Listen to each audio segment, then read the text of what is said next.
as long as the lemon trees grow. Chapter 37. The nearer we get to the boat, the more it seems that people are spilling from its edges. The person in charge, the captain I presume, greets us gruffly and helps Yusuf and Lama get on. The faces that greet us as we clumsily make our way on board and try to find room to sit are starved, cold, empty. They huff in annoyance at more people crowding the already overfull boat. We find a small empty space and quickly sit down and lean against the boat's side. My limbs sag with relief, my teeth chattering as I huddle closer to Keenan. He wraps his arm around my shoulders and hugs me closer. Our jeans and coats are wet up to our knees. Lama clings to Yusuf, her body shivering. Her own coat won't dry anytime soon, so I take out a sweater and throw it to Yusuf, praying we don't die from hypothermia. Put it around her. It's not much, but it'll do something. Thank you, Yusuf whispers. The sky is gray, matching the sea, and if it wasn't such a dire situation, I'd have enjoyed this weather. I wouldn't be malnourished. Instead, I'd be covered in coats and scarves with a piping cup of tea in my hands. My eyes wander to the other people traveling with us. There are more children than adults. My heart jolts when I spot a pregnant woman, and I look away before she catches me staring. Keenan groans quietly, and I for one sick moment am happy for the distraction. What's wrong? I ask, twisting to look at him. I'm fine. He closes his eyes, breathing in deeply. I hope the concussion is letting go of its hold on him. Can you give me Panadol? Yes. I quickly go through my bag and take out one tablet, pass it to him discreetly. He immediately pops it in his mouth, swallowing with no water. The exhaustion from moving the heavy debris after being kicked and beaten and not having enough sleep is catching up to him. Not to mention our wet clothes aren't helping. Keenan catches my worried expression and smiles, pulling me against him and our shivering lessons. I'm fine. Don't worry. Dr. Ziad checked me. He gestures at his face, which is still swollen and bruised. They're just annoying bruises. Do you feel nauseous? A headache? I take out my phone and shine the light in his eyes. They react normally. No, Dr. Salama, he says like a dutiful patient. I just want to sit here with my wife. He rubs his hand over my arm. You're cold.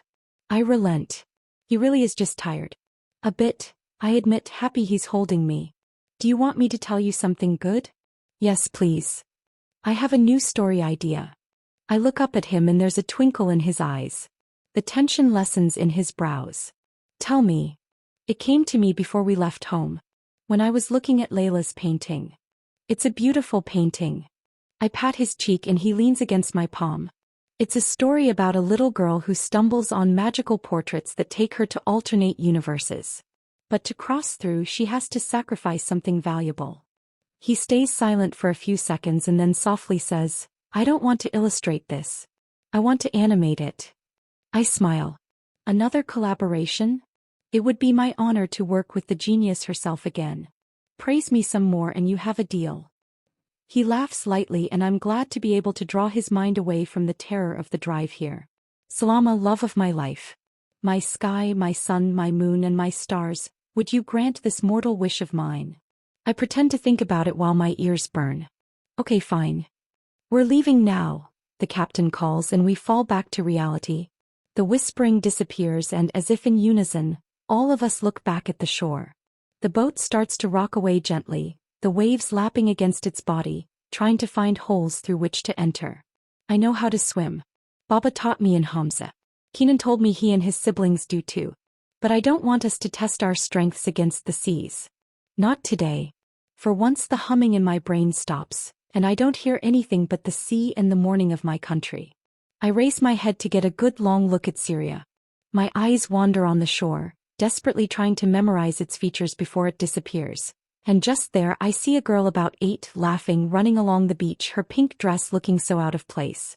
Her curly brown hair falls below her shoulders and when she looks toward me she grins. I know that face and the missing front tooth because I have photos of me looking like that. 10 years will do a lot to the cheeky twinkle in that girl's eyes. 10 years will teach her how to survive. It'll wedge Syria's soil under her fingernails. Despite being a pharmacist, she'll know some wounds will never heal. I blink and she disappears. A song begins. One of the revolution's songs that compares Syria to heaven. Heaven. I listen as if it's the first time I've heard it. I take in the words and tattoo them on my heart. And I realize I'm not hallucinating the song. Everyone on the boat is singing. My throat becomes tight as the hoarse voices mingle with the wind, carrying our melody to the heavens. I can hear the tears fall down their cheeks and I can taste them in my mouth. They're as salty as the sea. Soon enough, my voice joins theirs and I sing through my own silent sobbing that drips, drips, drips to the boat's floorboards, sinking into the old wood. Even Yusuf sings, his voice bruised from underuse. By the end of it, we're all craning our necks back toward Syria as she vanishes slowly behind us. Keenan leans on my shoulder trying to get a better look and his tears drop on my hand. I look up at him and I realize we really are Syria now. Just like I told him. Our small family is all that's left to remember our country by. I hug him crying and he cries too. We don't blink. We don't look away until we can't see her anymore.